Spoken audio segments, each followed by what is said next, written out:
many, many, many years ago. Does anyone here remember the Vietnam War? Lucille. I'm going to give a little history because I was there. It was my time. It was my war. And I was raised in Minnesota. There's something about America that you have a freedom to go places.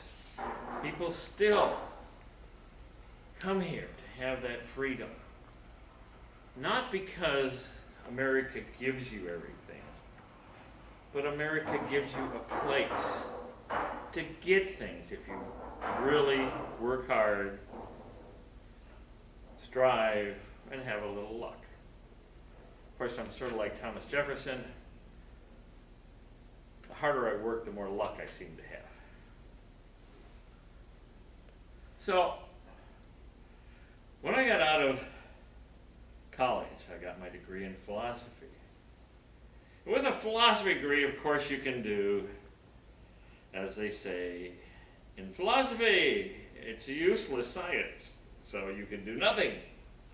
But the military thought I could do something because I walked out with my degree and I got a letter in the mail and it said, "Uncle Sam welcomes you. You are now drafted." And they used to, what they have, it was a draft. I don't even know if you even know what that was. In other words, you were put into the service whether you liked it or not, and you served time. And at that moment in time, President Kennedy and our Russian group had decided to set up a little war in Vietnam. And those that were drafted usually ended up in the jungles of Vietnam. So I didn't want to. So I rushed down to my Navy recruiter and I said, "Okay, I don't want to be enlisted. I want something better." And this recruiter looks at me and said, "Well, we're just giving tests for aviators." I said, "That's wonderful. I've never flown." He looked at me and says, "Take the test, can't blow it. I mean, can't hurt anything." So I took the test with my philosophy degree, great background, for an aviator. And I went down and I sat in the lobby and the guy calls me back, "Come on, you got a great score." I looked at him and I'm like, "Wow." He says, "All you have to do is sign this document for 6 years. And you can be an aviator." Oh, I said, "Wow." I says, jungles in Vietnam, 4 extra years and be an aviator. Well, I didn't know what it was like flying because I'd never been in an airplane, but man, there wasn't many alternatives there for me. So I signed on the dotted line. And I ended up in the Navy. I ended up flying off carriers in what they call a phantom jet.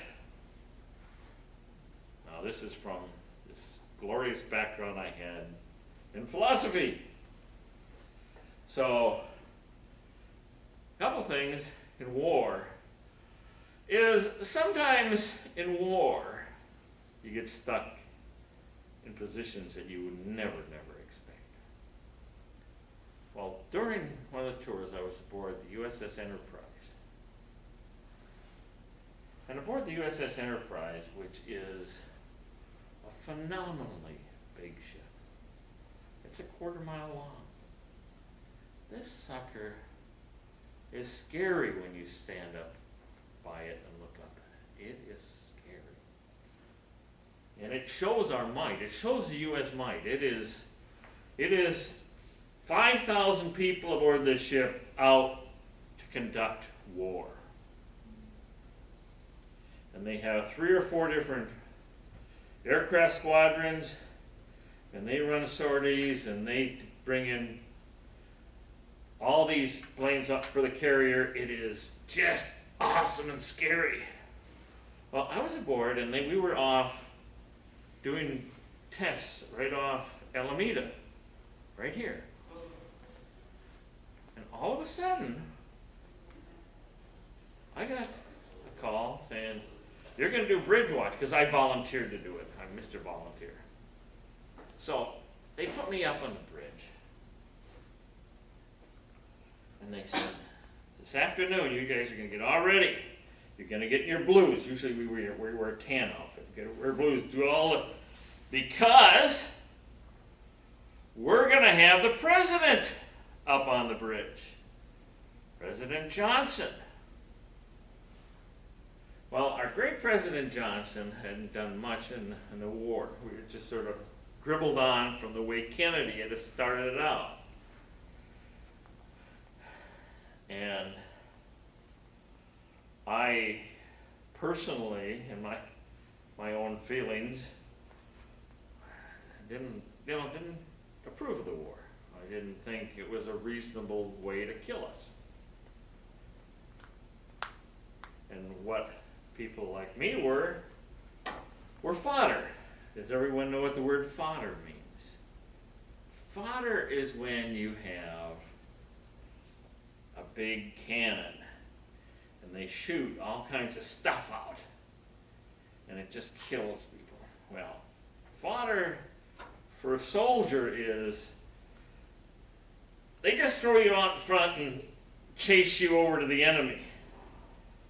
And you're the ones that are the front line. You're the ones that die. And these presidents and these war secretaries, they determine whether you're going to live or die. Well, that afternoon, up on the bridge, walks President Johnson and Secretary McNamara, Secretary of State.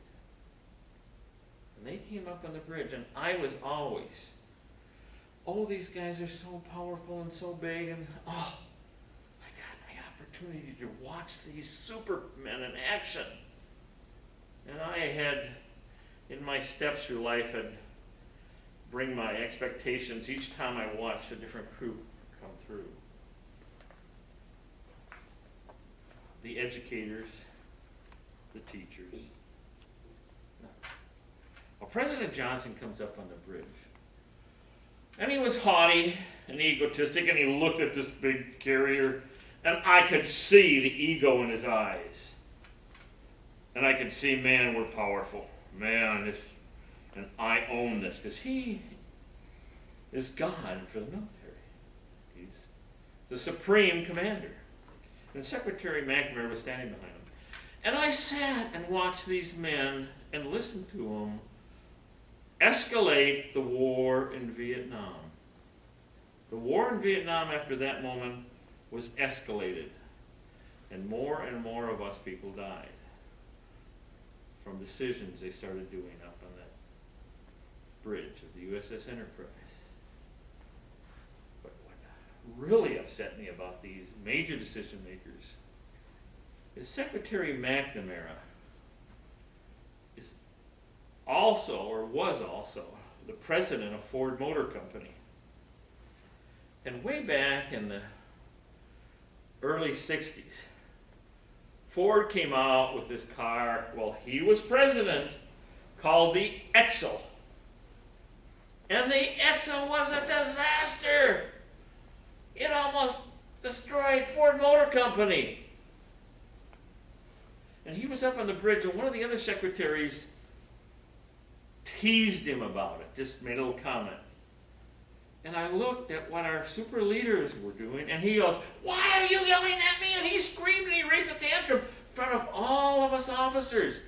Everyone up there. He was just like a little kid screaming. And he screamed and he yelled and he says I wasn't responsible for that, and he walked off the bridge and slammed the door. And I brought my opinion down of our super leaders. Another major step. Thank you.